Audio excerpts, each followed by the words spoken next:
Halo semuanya, kembali lagi di channel YouTube aku.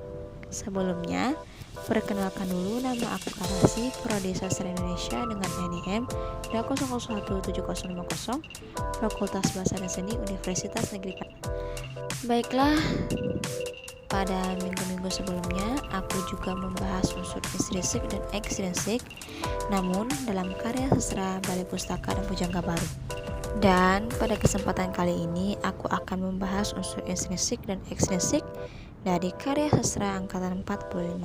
Karya sastra angkatan 45 yang akan aku bahas dalam pembahasan kali ini yaitu novel yang berjudul Dari Ave Maria ke Jalan Lain ke Roma, karya Idrus.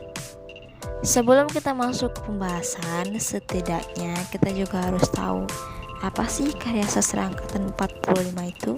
Istilah angkatan 45 pertama kali disebutkan oleh Rosian Anwar pada 9 Januari 1949 dalam majalah Siasat. Angkatan 45 disebut juga dengan angkatan kemerdekaan. Dan angkatan 45 ialah nama yang diberikan kepada para sastrawan kesusastraan modern Indonesia yang berkarya di sekitar zaman penjajahan Jepang, masa kemerdekaan dan beberapa tahun sesudahnya. Penulisan angkatan 45 mulai ditulis dengan bahasa Indonesia.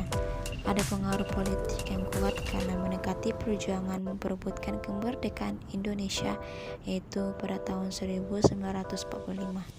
Angkatan 45 bercorak realistis, di mana isi lebih dipentingkan daripada bahasa. Baiklah, kita langsung masuk ke unsur intrinsik novelnya. Pertama, tema yang ada di novel Ave Maria punya tema percintaan. Terlihat saat Zubahari yang merelakan istrinya untuk Syamsu dan pergi tanpa tujuan dan hanya ditemani dengan buku karya Zubahari sendiri. Alur atau plot. Alur yang demikian disebut alur linear. Novel ini menggunakan alur maju mundur. Ketiga, sudut pandang. Sudut pandang dalam cerita tersebut adalah sudut pandang orang ketiga karena si pengarang tidak mencantumkan dirinya dalam cerita. Keempat, tokoh atau perwatakan. Zulbahari tegar, tidak rapi, suka membaca buku dan mudah mengakui kesalahan. Terlihat dalam cerita saat Zulbahari yang rela mengalah untuk kebahagiaan istrinya. Wartini munafik, terlihat dalam cerita saat Wartini yang ingin memiliki kuda-kuda tersebut, walaupun ia sering kali berkata suaminya bahwa hanya suaminya lah yang dicintainya, bukan teman lamanya. Syamsu licik dan mudah terpikat, ayahnya baik, sedangkan ibunya juga baik. Terlihat saat ibu yang dengan sabarnya mendengarkan keluh kesah Zulbahari hingga sudah menganggapnya seperti anaknya sendiri. 5. Gaya bahasa. Gaya bahasa yang digunakan dalam cerita tersebut adalah bahasa Indonesia baku. 6. Amanat. Cinta adalah sebuah ketulusan di mana tersirat dalam cerita Zulbahari yang rela memberikan orang yang dia cintai demi kebahagiaan orang yang dicintainya bersama orang lain. 7. Latar atau setting.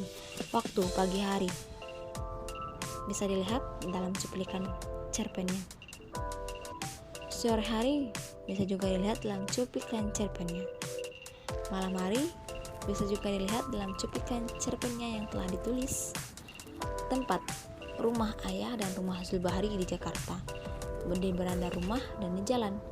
Sosial, keluarga ayah dan ibu yang mulai menerima dan bisa mengajak Zulbahari kembali berbicara pasca meninggalkan istrinya. Suasananya sedih dan pilu.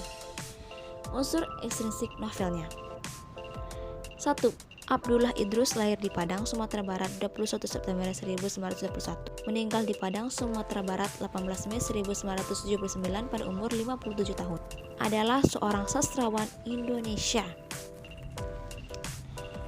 Kemudian Idrus dengan dunia sastra sudah dimulainya sejak duduk di bangku sekolah, terutama ketika di bangku sekolah menengah. 2. Pekerjaan.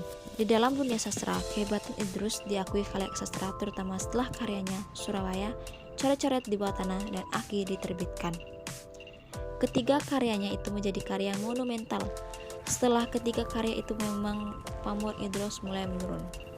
Namun, tidak berarti ia lantas tidak disebut lagi. Ia masih tetap eksis dengan menulis kritik, esai, dan hal-hal yang berkenan dengan sastra di surat kabar, majalah, dan RRI untuk dibacakan.